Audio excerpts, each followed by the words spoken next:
V těchto dnech začala strakonickým florbalistům nová sezóna. Stejně jako v loni by měli bojovat o přední příčky tabulky v jednotlivých věkových kategoriích.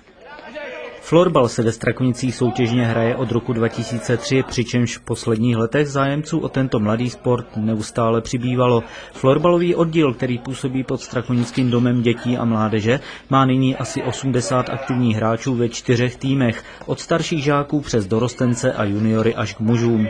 A reprezentantům Strakonic se většinou daří. Například v loni skončili druholigoví dorostenci na 4. místě. Junioři hrající 3. ligu vybojovali dokonce stříbrnou příčku a mužům patřilo v nejvyšší jihočeské soutěži 5. místo. Vždycky se držíme v těch jednotlivých kategoriích na těch tabulkách, spíš v té horní polovině.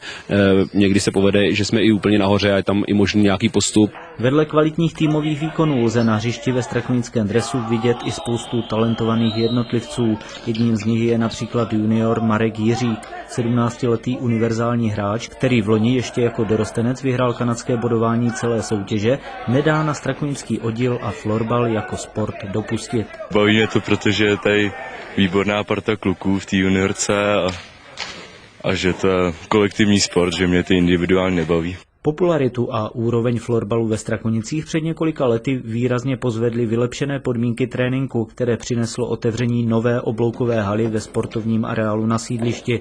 A tomu odpovídají i současné výkonnostní cíle. Podle trenéra Radka Čejky by dorostenci po základní části měli skončit nejhůře druzí, junioři do 3. místa a medailové plány mají rovněž muži. Tajným snem by byl asi postup, ale já jsem trošku víc realista, takže si myslím, že kdybychom se umístili s chlapskou soutěží někde kolem toho 2. 3. místa, že by to odpovídalo výkonnosti a úrovni hráčů, protože v současné době tam přešlo na letošní sezónu hodně hráčů z té juniorky a máme, myslím, velice dobrý hráčský potenciál na to se umístit vysoko v té tabulce.